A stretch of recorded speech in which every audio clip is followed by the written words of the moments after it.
Hello and welcome to the lecture for chapter 25 on resonance. So today we're going to look at the resonant effects, series resonance, and parallel resonance.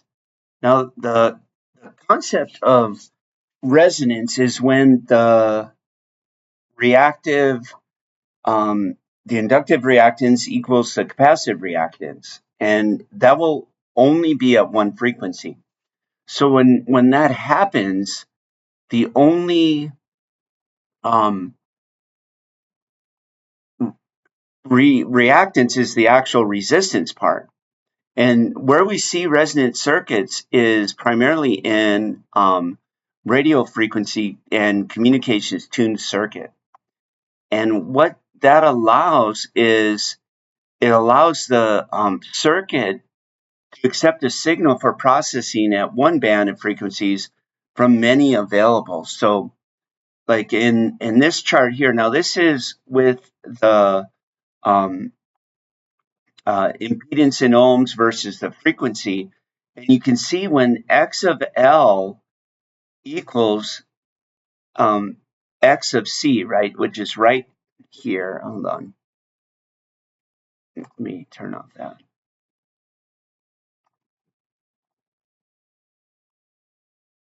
Okay, so it's right here. When X of L equals X of C at this frequency, it's going to mean that the only reactance is going to be from the resistor here. So basically, at resonance, this capacitor and this inductor are going to just keep going back and forth. This is an open, this is short, this is open, this is short, back and forth. And then it basically tunes the circuit. All right. Now, at any frequency, the impedance of the circuit is the vector sum, right? The X or Z, the impedance is going to equal the sum, the polar sum of the resistance at 0 degrees plus the inductive reactance at a positive 90 degrees plus the capacitive reactance at negative 90 degrees. So when theta, right, which is the angle of the impedance, is at 0 degrees, that means X of L cancels out X of C. All right. And remember that the reactances are frequency dependent. So if we say the inductive reactance, which is X of L equals 2 pi F of L, and equals the capacitive reactance, which is 1 over 2 pi FC, we get, if we solve for F, we just divide, multiply both sides by 2 pi FC, and then divide by 4 pi squared LC, and we get the frequency equals 1 over 2 pi times the square root of L times C. Now, sometimes some books will say FR for the resonant frequency. Our textbook does F0, all right? And so if you ever see F0 or FO, it's the resonant frequency. All right, so if it says here, determine the resonant frequency for a series RLC circuit when L equals 10 and C equals 0.01, you're just going to go FO equals 1 over 2 pi square root of LC, and it ends up being 5.03 kilohertz. And here's the steps on the calculator. Hopefully you're very familiar with the calculator at this point in the course. So then it says determine the resonant frequency for a series RLC when L equals 5 microhenries and C equals 2 picofarads. So again, you just do the calculations and you end up with 43.3 megahertz. So what that means is that if that frequency sweep, normally you do like a range of frequencies, right, when you sweep across it. And when it gets to 43.3 megahertz, the X of C is going to equal X of L, and you'll have resonance. All right. Now the equation can be arranged. You can solve for C, you can solve for L, and so forth. So here's just an example where we solve for C. Here's one where we solve determine the inductance needed. So this is solving for L, and so forth. So you can do some of those questions there. and get that. Now, there is no homework for this chapter or for chapter 25 as well, 26 as well. So, you know, these, you should know how to do these. There might be a question on the final that will have you do these. So, when the condition for resonance occurs in series RLC circuit where theta equals 0 degrees, which means there's no capacitive inductance, no or reactance, and no inductive reactance. So frequency is less than the resonant frequency, X of C will be greater than X of L. Frequency is greater than the resonant frequency, X of L will be greater than X of C. And when the source frequency equals FO, XL equals XC, which means the net reactance is 0 and impedance is purely resistance. So X of L equals XC. So they're one's at 90 degrees, right? XL, one's at negative 90 degrees, XC. So they cancel each other out, right? And a series resonant circuit has a very high current, right? So here's showing with X of C and X of L, and at resonance, they're equal and your theta equals 0, all right? Here, X of L is greater than or less than X of C, so it's going to be capacitive. In this case, X of L is greater than X of C, therefore you'll have an inductive reactance. All right, now important characteristic of merit that determines all these characteristics is the Q factor, right? And we've seen this before where Q equals X of L over RS. So here's a problem with that in there. You can solve that. Now the value of Q doesn't have a unit. And for RLC circuits, when Q is less than 10 is considered low. Between 10 and 300 is high. And then values greater than 300 are considered very high Q factors. Now the lower frequency F1 and upper frequency F2 and the resonant frequency F0. So where X of L crosses Z, that's F1. Where it crosses, where X of C crosses Z, that's F2. And then where X of L and X of C intersect, that's the resonant frequency. All right. So we're going to see this later on when we talk about filters and band pass, low pass, high pass, and so forth. All right. Now the circuit responds well only to this narrow band between F1 and F2, and that's known as the bandwidth. At either F1 or F2, the impedance has a magnitude of 1.414 times Rs. This indicates that the current flowing in the circuit at F1 or F2 has a magnitude of Vs divided by 1.414 Rs, or 70.7 of the maximum value of Vs over Rs. Okay, now the power supplied to the circuit at F1 or F2 is 50%, so they're referred to as the half power point. And the relationship between the bandwidth, resonant frequency, and quality factor is the bandwidth equals the resonant frequency divided by Q. All right, so then the higher the Q, the narrower the bandwidth. The low Q circuits have a lower, wider bandwidth, and the shape of curve you can adjust the RS or the X of L. So the approximations for these F1 and F2, F1 is approximately equal to the bandwidth or the resonant frequency minus half the bandwidth, and F2 is equal to the resonant frequency plus twice the bandwidth, which makes sense, right? If you look at this, F1 is FO is halfway between F1 and F2, so F1 is going to equal FO minus F2, and then F2 is going to equal FO plus F1, right? Which we see right there. All right. Now, on this problem, it's saying calculate the bandwidth and estimate F1 and F2. So to calculate the bandwidth, first you take the resonant frequency divided by Q. Now we have the resonant frequency, it says is 1 kilohertz. So right at the top here, that bandwidth for the resonant frequency is 1K. So then we can take that divided by 25, and it tells us the Q is 25 from this chart for the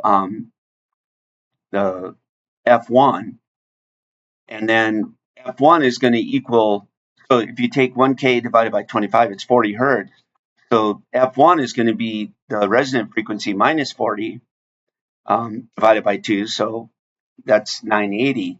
Then F2 is going to equal the resonant frequency plus the bandwidth divided by 2, so that's 1020.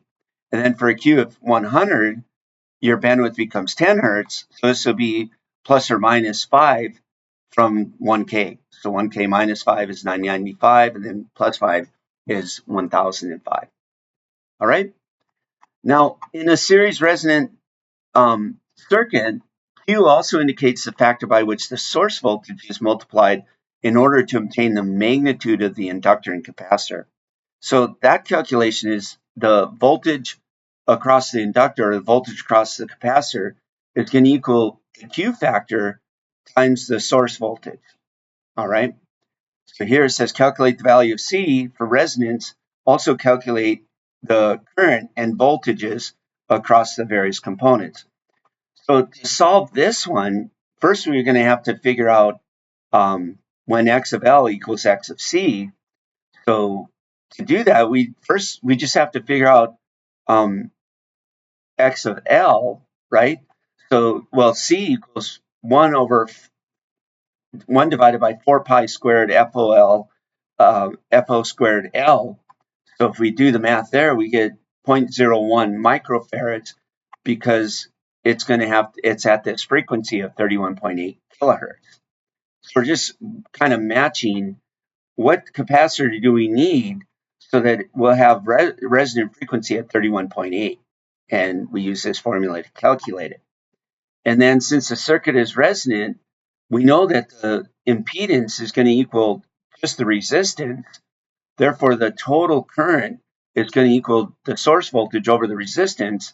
So we take 10 volts divided by 50 ohms, and we get 200 milliamps or 0.2 amps. Then we can say X of L equals 2 pi F of L. So now we know the frequency and we know the inductor size. Take 2 pi times that and we get 500 ohms. And then VR is going to equal the 2 amps at 0 degrees times 50 ohms at 0 degrees, which would be 10 volts at 0 degrees. Then the inductor will be, it's a series circuit, so the current's the same everywhere. 0.2 amps at 0 degrees times 50, 500 ohms at 90 degrees is 100 volts at 90, and then 0.2 at 0 times 500 at negative 90 is 100 volts at negative 90 degrees. All right. Now, alternatively, we could calculate it using Q equals X of L over RS, and we could get the Q equals 10. Then VL equals VC equals Q times VS, so 10 times 10 volts is 100 volts, right? So that comes back the same as VC here. All right. So, and then this is just showing that mathematically here. And then here it is with the phasor diagram. All right, so with series resonance, the impedance is purely resistance and equals the series resistance. At resonance, the source voltage and current are in phase because theta is 0 degrees. Now the current is maximum and equals Vs over Rs, and the source voltage is dropped across the series resistance, and the power factor of the circuit at resonance is 1, which means it's 100%, because voltage across the inductor equals voltage across the capacitor, although they are 180 degrees out, right? One's at 90 degrees, one's at negative 90. And then VL and VC are greater than Vs by a factor of Q. All right, so the next section is talking about parallel resonance. Now, the parallel combination of a capacitor and inductor is called a tank circuit. And this is because at resonance, the circuit acts as a storage device. So if the circuit resistance is negligible, the energy from the source is exchanged between the inductance and the capacitance at a rate corresponding to the frequency of the applied signal. This exchange continues even if the source is removed.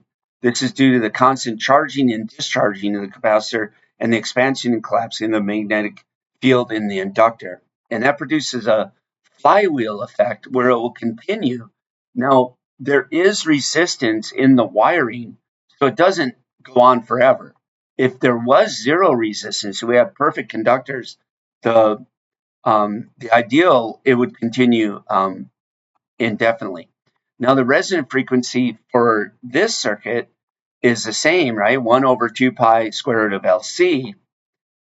And then we see it here where if the frequency is less than the resonant frequency, the x of L is going to be less than x of C. And if f of the frequency is greater than the resonant frequency, x of L is going to be greater than x of C. This will be a capacitive reactance. This will be inductive reactance. All right. Now, at any frequency, the impedance is going to be the product over the sum, which of x of L times x of C divided by x of L plus x of C. And for frequencies less than the resonant frequency, x of C is going to be greater than x of L, right? Which we see here. So frequencies less than the resonant frequency, it's inductive, and the other one is capacitive. All right. Now, the impedance of an ideal tank is infinite at resonance. So the source sees this as an open circuit, right? So if your impedance is infinite, that's an open circuit. Now, at resonance for an ideal tank circuit, the impedance is infinite. The current is 0. The x of L equals x of C, right? At resonance, that's true. So then, therefore, the current through the inductor will be the source at 0 degrees divided by the capacitive inductance at 90, and then IC will be at negative 90. And because the current through the inductor lags the source voltage by 90 degrees, and IC leads the source voltage by 90 degrees, IL and IC are 180 out of phase with each other. All right. So the parallel tank circuit, the reactive branch current IL and IC are not equal. This is because the inductor contains some effective resistance, thus its current is lower than IC. And Q is determined by X of L over RS. And for parallel resonance, the main criteria are 0 phase angle, maximum Z, minimum current, line current, and X of L equals X of C. And then there's some formulas here that you can look for that. All right, so I'm going to leave the rest of this for you to look at. And I'm going to make another video that will analyze some parallel and series circuits with not necessarily in resonance, but just to get an analysis on that, because there are several questions on the midterm that will have you solve those, and that's going to look similar to homework number 13, which you'll get in a couple weeks. Or yeah, you'll get it the week this video comes out. All right, that's it for today, and I will see you later. All right, bye.